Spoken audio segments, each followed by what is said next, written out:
Domenica 24 novembre, Piazza Indipendenza è diventata il luogo dove condividere, manifestare e dire no alla violenza sulle donne. È uno di quegli argomenti dove più se ne parla meglio è, per raccontare quello che succede, di cui spesso magari i giornali non riportano notizia anche se i fatti avvengono, per capire come prevenire queste situazioni, per capire come evitare che si ripetano. Sicuramente questo è uno dei problemi adesso scottanti, ma non solamente perché le cronache ci raccontano sempre più di questi fatti.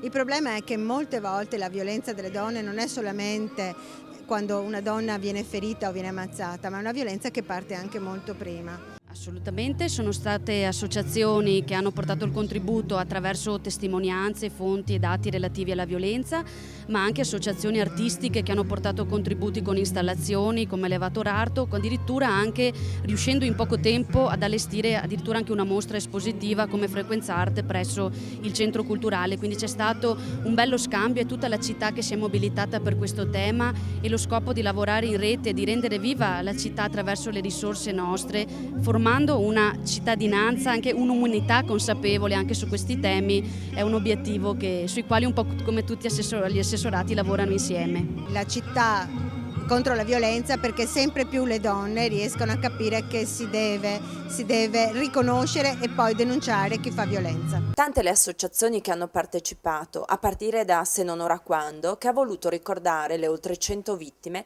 lasciando un drappo rosso su tante sedie vuote, quante le vittime che sono venute a mancare, a voler ricordare simbolicamente il vuoto lasciato. La manifestazione è iniziata 3 anni fa mettendo solo una candela sopra le finestre di alcune case. Già l'anno scorso non ci immaginavamo tanta gente e quest'anno si è arrivati in 2 anni a questo, quindi vuol dire che la gente dentro sé ha già il seme, la voglia di partecipare e di far meglio. Bisogna dare un piccolo passo perché poi si muova. L'anno scorso l'abbiamo messo in fila lungo questo rivolo che indica un po' il nostro fiume per far vedere quante erano 100 donne. All'inizio non sapevamo neanche quante donne sarebbero venute in piazza, quindi avevamo distribuito 60 cartelli solamente e poi continuavano ad andare e la lunghezza è stata incredibile. Quest'anno invece abbiamo voluto fare un passaggio inverso, non più far vedere quante erano ma il vuoto che lasciavano. Il messaggio che abbiamo dato è che per fare il vuoto bisogna prima fare il pieno. E quelle che voi avete visto qui sedute non sono tutte donne di San Quando, sono donne di San Donà, non abbiamo fatto prove né niente, però erano tutte disposte ad esserci e hanno detto ci saremo ancora. Ma soprattutto tanti giovani.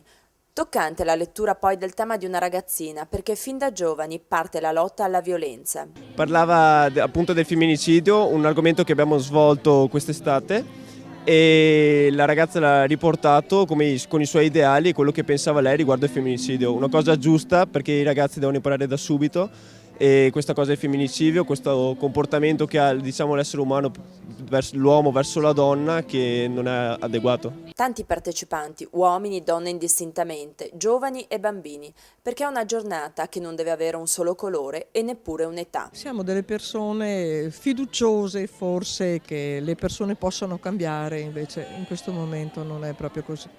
Penso che comunque è un evento importante anche perché visto che sta aumentando sempre di più il fenomeno della violenza sulle donne, è importante sensibilizzare in modo tale che si può anche prevenire soprattutto appunto la violenza sulle donne, insomma. È un'emozione unica quella di trovarci qui in piazza a testimoniare per questo problema che è molto sentito in Italia e penso anche nel resto del mondo. Perché è importante riuscire a parlare di questa questione, è una questione che non va tenuta in silenzio, bisogna parlarne, sempre di più stare vicino, stare dalla parte della donna e imparare uomini e donne a convivere insieme, perché non è solo una questione femminile, è anche una questione maschile, bisogna imparare da entrambe le parti a camminare insieme. È una giornata che deve sensibilizzare, una giornata che vuole essere un grido contro la violenza, giornata con tanti balli e canti poi perché anche e molto spesso con la musica si vincono le paure e si abbattono i muri.